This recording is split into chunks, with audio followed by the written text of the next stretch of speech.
Hey everyone, Kubo here and welcome back to my playthrough of Final Fantasy VI Pixel Remaster. In the previous episode, we made our way to Zozo, where we finally ran into Terra and the truth that she has something to do with the Espers. What exactly we don't know, but we now need to find a way of getting into the Imperial Magitech Research Facility. And we know there's a lot of rich people in Jidoor who might be able to help us out. Because, you know, if you have money, chances are you can buy your problems away. But yeah, let's go into the biggest house and see what we can do in Owl's mansion. Where Celis is apparently called Maria. But turns out she just looks like someone called Maria.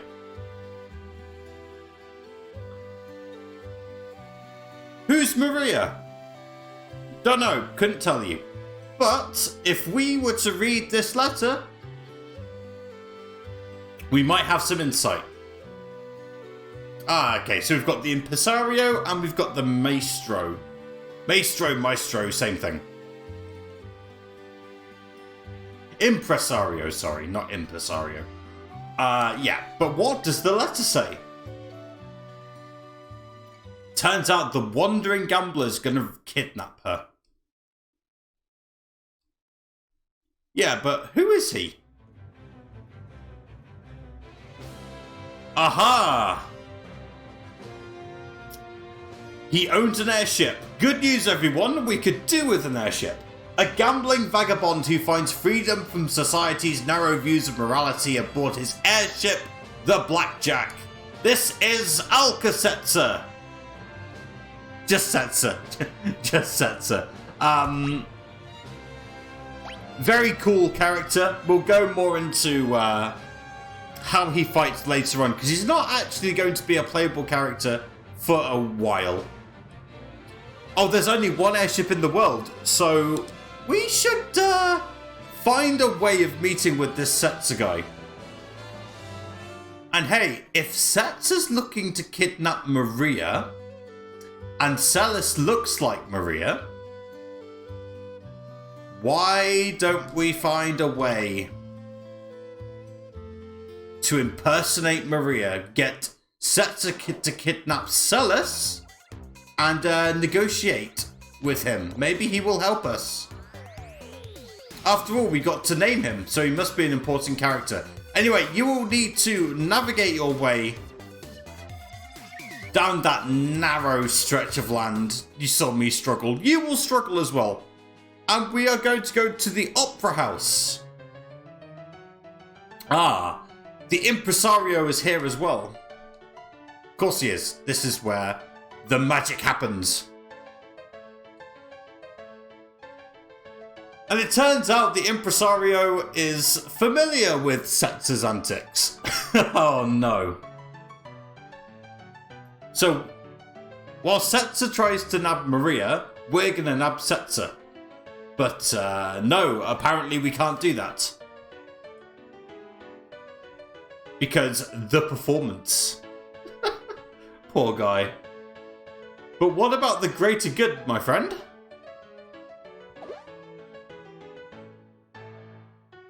Uh-oh. Yep. So we're going to use a decoy and then steal Setzer's airship, because why not? And Locke, that's the fastest we'll ever see Locke move. So we hide Maria, Celis takes Maria's place, and we get to listen to Maria, we listen to Celis perform, right? Which I'm sure Celis will 100% go along with.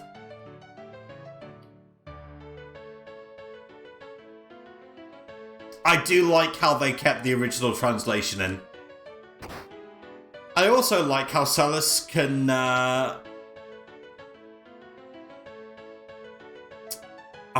words, Kupo. I like how Celis can still run into doors without opening them. And maybe this will not go so well. Her singing is questionable at best. Uh-oh. Ultros is here! Oh boy!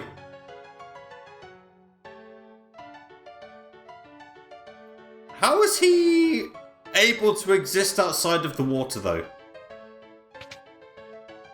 Who knows? But yeah, sends a letter.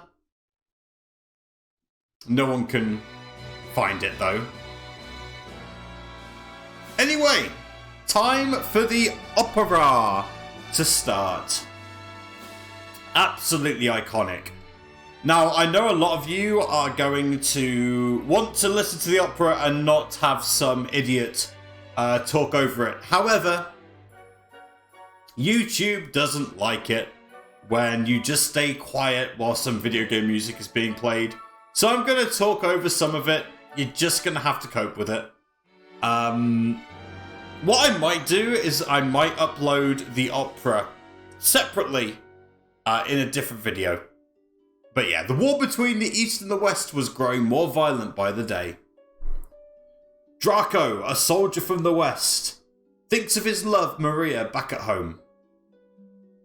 You have to read quickly, otherwise you can't catch up. But yeah, iconic. And I was wondering how the opera would sound in the Pixel Remaster. You will not be disappointed. It sounds absolutely amazing. Here's Draco. Just the lighting differences, and it just pops more. Everything about this is amazing. And here comes the Chocobo army to knock him over.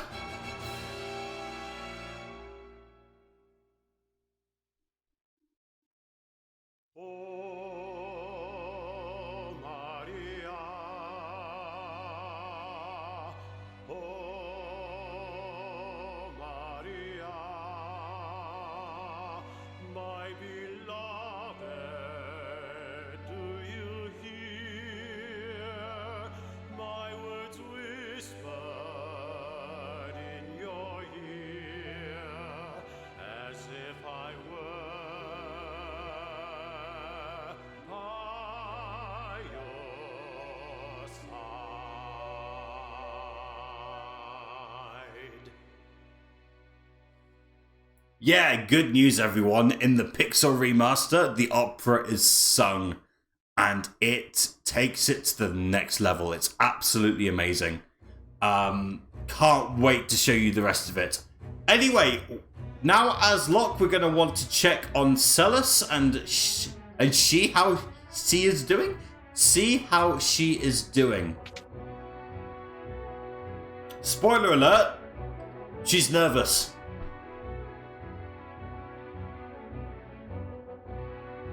And yes, she probably has always been that pretty. And stop flirting, Locke. God damn it.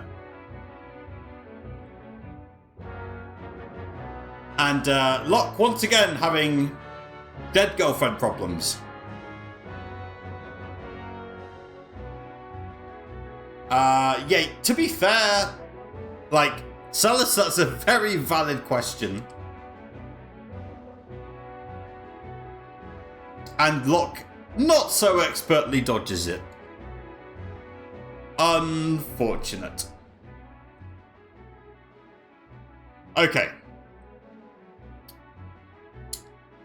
A hint that perhaps you should check the score to get your cues. Read the score, yes, and this will basically give you a hint as to what you'll need to do.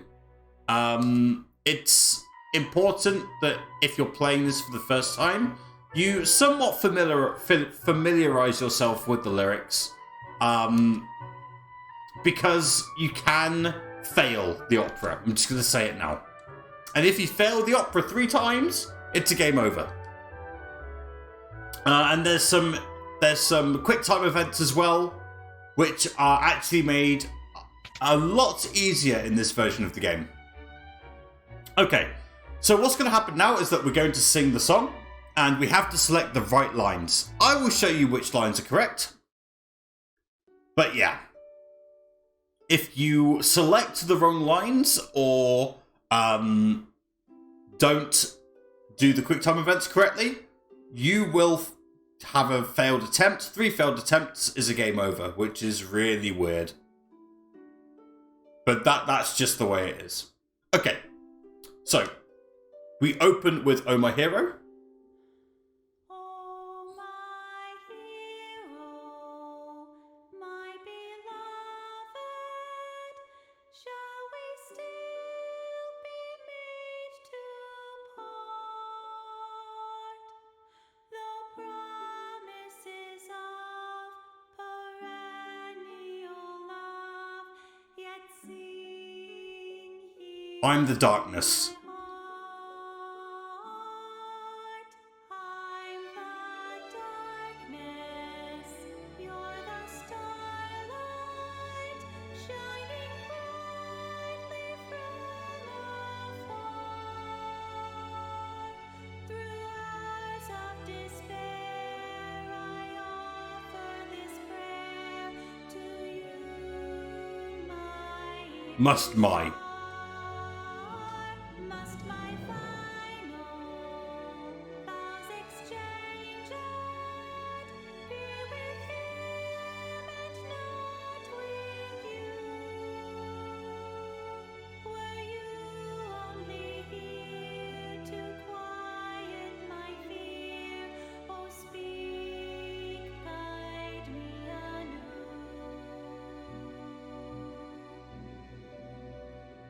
So if you don't put the correct lyrics in time as well, that also counts as a failure. Now what we need to do is we need to press the buttons at the right time. You'll see some prompts appear in the bottom right hand corner.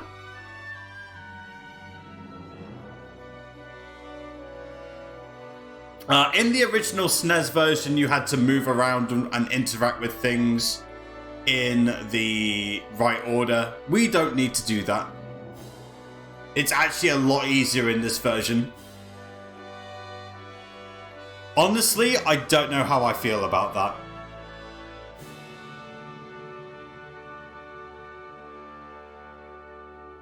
I am thankful, my beloved, for your tenderness and grace.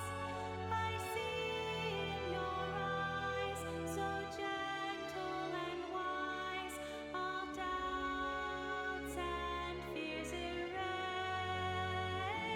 Though the hours take no notice of what fate might have in store, our love, come what may, will ne'er age a day.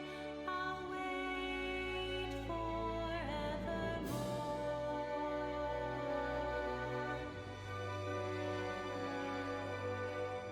It's funny, a lot of people criticize the singing, particularly Maria's singing in this part of the game, but it makes sense that the singing is bang average, well, bang average by operatic standards, because Celis isn't Maria. Like, Celis is just an okay singer.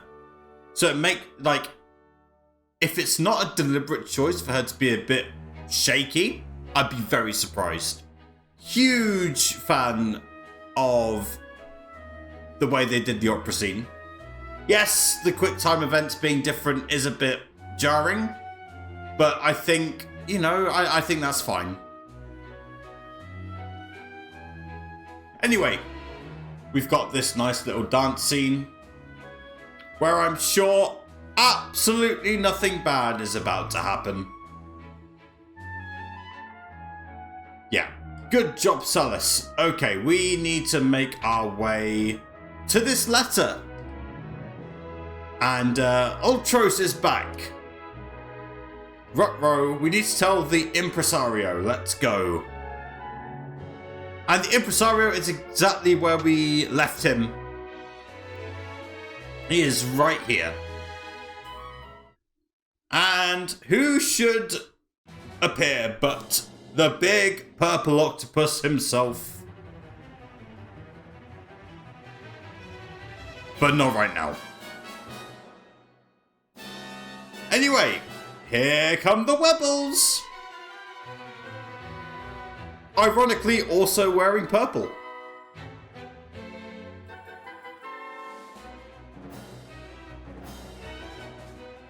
Oh. And, Ralph gets annihilated by the Chocobo.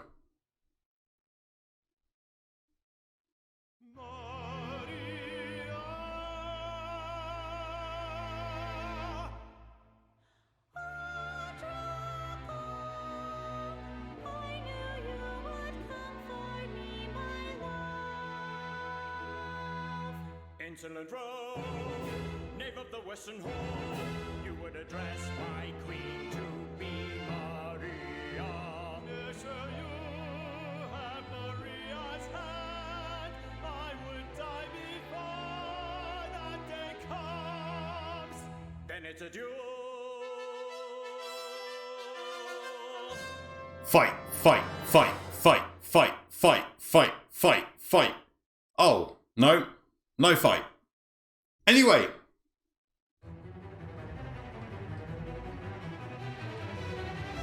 As I previously accidentally spoiled, here's Ultros. With the 4-ton weight. That's going to take him 5 minutes to push off. Interesting.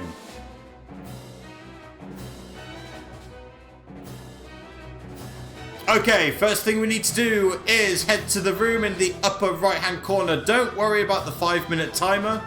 Honestly, you'll be fine. And the stagehand will tell you to only click the far right one. I can confirm that is correct. That is not a trick. If you want to find out what happens when you click the others, I'll leave that to you. You can find out for yourself. Okay, now that we've done that, we can go up here. And we are now on the gangplanks. And we get into a battle. So we have some enemies. We have the yellow rats and the other ones. So the stunners are the grey rats, the Gertiers are the yellow rats. You want to get rid of the yellow rats first before you get rid of the stunners. If you get the order wrong and you don't take out the Gertiers first, then the Gertiers will summon more stunners. So you need to be super careful. So what we want to do is we want to attack with Sabin first. We want Sabin to attack the yellow rats once. And then once he's done that, we want Edgar to do a flash on everyone. And that will kill everyone.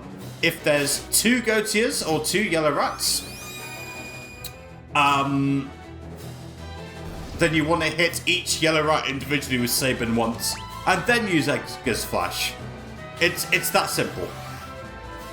So again, we got quite unfortunate here. So Sabin is going to hit the first Gertier. Locke is very much going to be on healing duty. The stunners are 299 HP. They are weak to fire. The Gertiers are 499 HP, and they are weak to ice. Okay. Wow, this really isn't going our way.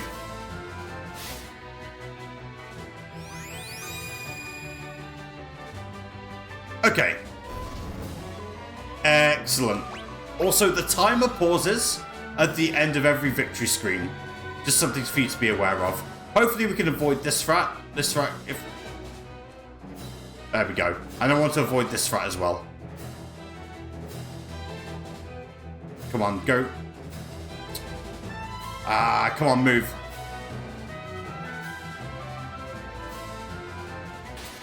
He wasn't moving. I was bored of waiting. Okay, I very quickly want to get high potions on everyone, make sure everyone's full health, because we've got an upcoming boss fight. Wow, who saw that one coming? I did, because I wrote the script for this. Okay.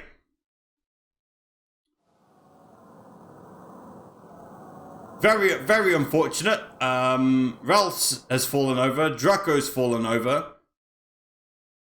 So, now someone else is going to have to win the girl.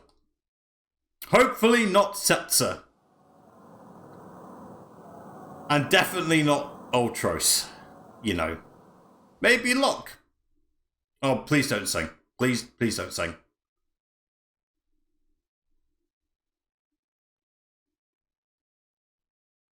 Uh-oh. The crowd likes the acting, you know, good job. The crowd liked it, that's all that matters. And Ultros decides to take us on in a duel. Awesome boss music. Okay, Ultros is really easy. First thing I want to do is attack with Sabin. Ultros has 2,550 HP, is weak to fire and thunder. Sabin has the fire knuckle equipped, so he's going to be doing a lot of damage and will be back attacking as well. Locke also has Rama, so we'll be using that on the first turn, and then we'll be using Drill. We basically want to kill Ultros as quickly as possible. If he changes position, his health completely resets. So it's basically a DPS check. We want to deal 2,550 HP before he changes position. Let's do this. Sabin attacks. Locke will use Rama. And Edgar will use Drill.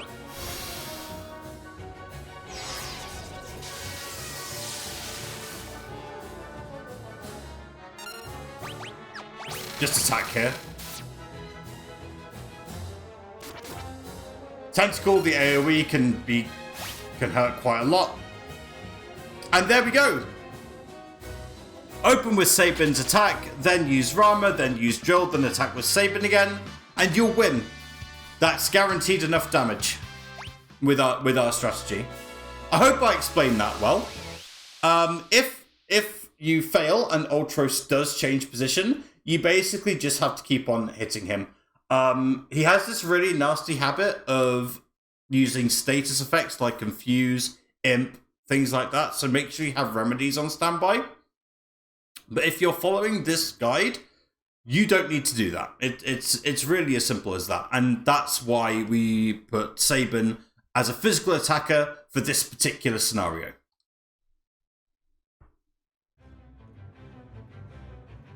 Anyway, here's Setzer, who has now kidnapped Celis. Oh no! Who saw this one coming? Everyone saw this coming. This was the plan. And we'll just have to see what happens in part 2. Spoiler alert, part 2 never happens.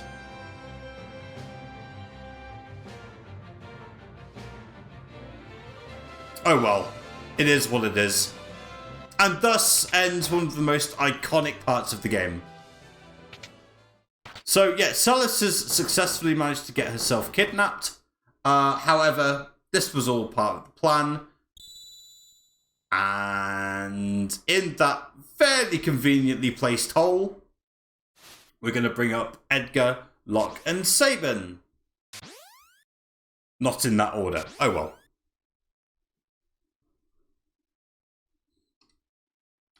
Yeah, no complimenting Celis. Only business from this point on. And just in time, Setzer is back and has realised that he may or may not have captured the wrong person. And he is definitely not salty about it. And so maybe by playing to his good side, stroking his ego, he might be amenable.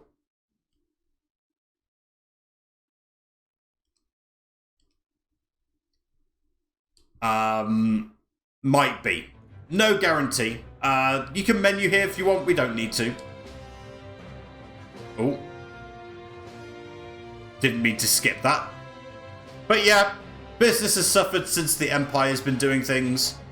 And, you know, don't you want to stand up to the Empire, Setzer?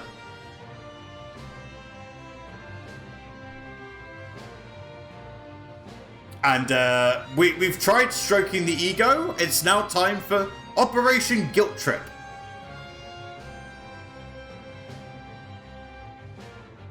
And Setzer does the completely appropriate thing and continues hitting on Salus. Oh, Locke, don't get jealous, buddy.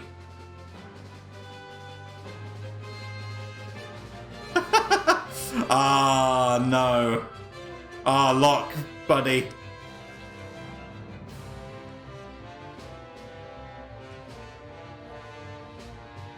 Time for a compromise.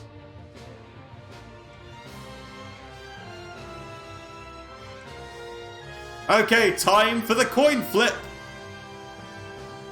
To determine the fate of the world. Sort of.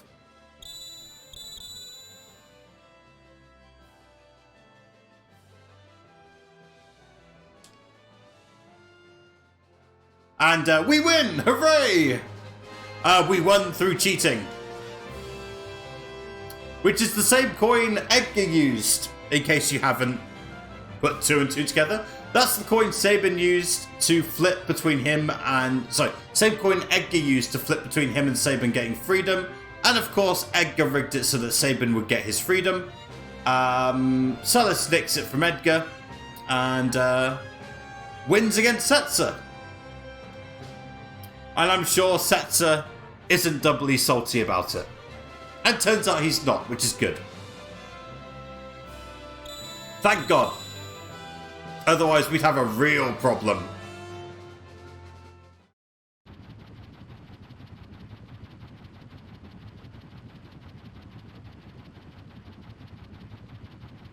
And it's quite an old airship, it turns out. Setzer's not really doing a good job of maintaining it. But, you know, I'm sure money's been tight recently, as he said.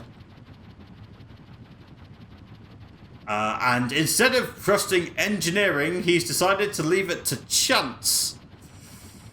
Which isn't really a healthy way of doing things, I'll say that right now. So yeah, we can't actually use Setzer as a party member yet. That will change. But right now, we are stuck with our current party. Our current party is still amazing, don't get me wrong. And will see us through for a fair bit yet. We're very well set up for what we want to do. But yeah, there's the Empire. Oh, there's the Empire with searchlights, massive castle, and remember, Empire's bad, Kingdom's good. Just remember that.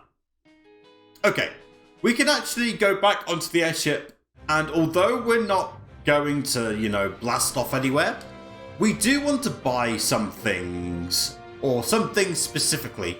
I wish to buy 4 teleport stones.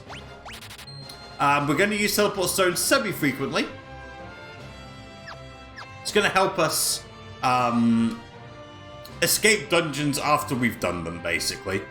And if we talk to the person on the left, we can fully heal. Okay, I need to do some preparation for the next episode. So, formation. Salus to the back row, Sabin to the back row. And then I'm going to need to change some relics around. Edgar would like the Hermes sandals and the hero ring. Salus, oh, wrong way. Salus would like the sprint shoes and the earrings. There we go. And then Locke. Wrong way. Locke wants to keep his Hermes sandals. He also wants the Thief's Bracer that we picked up in Nash. Not only does it increase our agility by 5, it also increases the Steel Command success rate, which is really good to know. Finally, with Sabin, now that he's done his physical damage stuff for now, we want to go back to making him a magic powerhouse. So yeah, both earrings will massively increase the output of his aura cannon. And Salus, we want to optimize. Runeblade, Buckler, Magus Hat, White Dress. She's going to be quite powerful. She is one of the most powerful characters in the game. I'm just telling you this right now. Okay. And we need to make our way to the Magitech Research Facility and explore the southern continent in the next episode. But in the meantime, thank you very much for watching. If this has been useful to you and you want to support the channel, the best way you can do that is simply by liking the video. But in the meantime, take care, stay safe, and don't do anything I wouldn't do. Bye bye!